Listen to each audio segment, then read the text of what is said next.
All right, so let's look at some of these related rates questions from the classwork worksheet from yesterday. All right, number 3. Several of you asked me about this in class yesterday.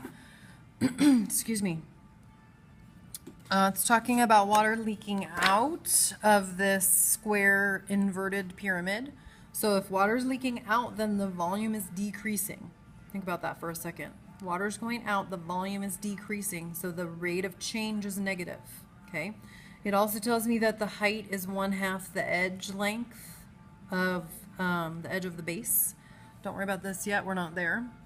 And it says, what's the change, how fast is the water level falling? So that's asking for the change in height at the moment when the height is 10 centimeters. It gives me this formula, and it tells me that A is the area of the base. Now, I chose E because I had written E when I heard edge. So I chose E, and it's square, so I know that that's E by E, that base. So the area is E squared. The area of the base is E squared. Now, if I were to take the derivative here, I would have product rule. I would end up with like an E, right, and a dE dt, and then I would also have an H and a dH dt. So this goes back to what we emphasized quite a bit way back, like 4 weeks ago when we were originally learning this. We have too many variables. This is going to be huge in optimization problems, which is that other difficult section that everybody warned you about that's coming up in chapter 3. I don't know anything about E, and I don't know anything about dE dt. So I need to eliminate that E. Okay, we did many, I don't remember how many, but we did several problems where we had to do similar triangles, and you might think this is a similar triangles problem because it's got triangular faces on the pyramid, but they gave me this. I can eliminate E using this formula. So I want to get rid of this E, which means I need to know what E is equal to. So I'm going to multiply 2 on both sides. That's going to get rid of that 1/2. So E is 2H. I'm going to replace the E with a 2H here.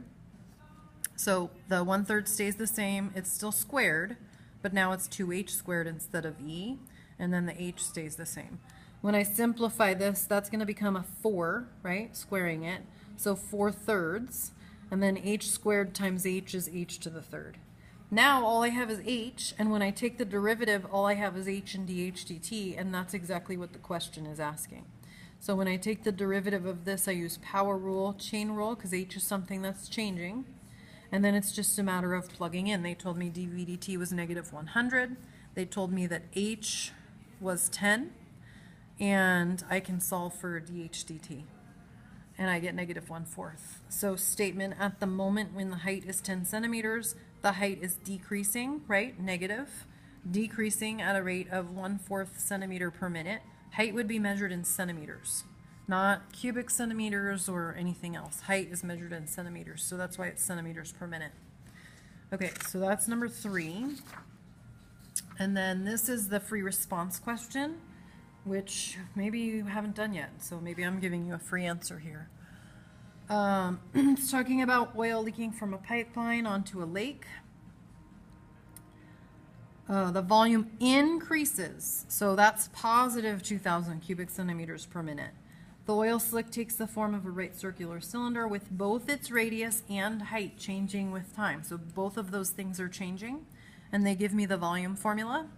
And then they say, at the instant when all of this stuff is happening,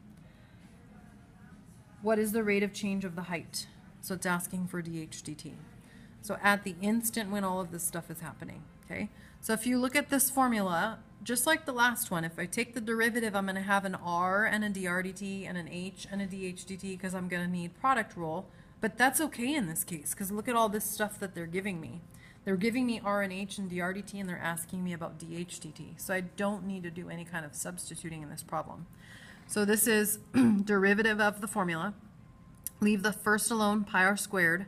Derivative of the second, plus leave the second alone, H. Derivative of the first, so the pi is hanging on for the ride. The derivative of r squared is 2r dr dt. And then literally matter of just plugging in. So this 2,000 goes in for the dV dt. The 100 goes in for both of the r's. The 0.5 and the 2.5, etc. And then all of this is just done on your calculator to get dH/dt by itself, rounding to 3 decimal places. So at the moment when the radius is 100 centimeters and the height is half a centimeter, the height is increasing at a rate of 0.039 centimeters per minute. And again, it's a height, so it's measured in centimeters, not centimeters squared or centimeters cubed.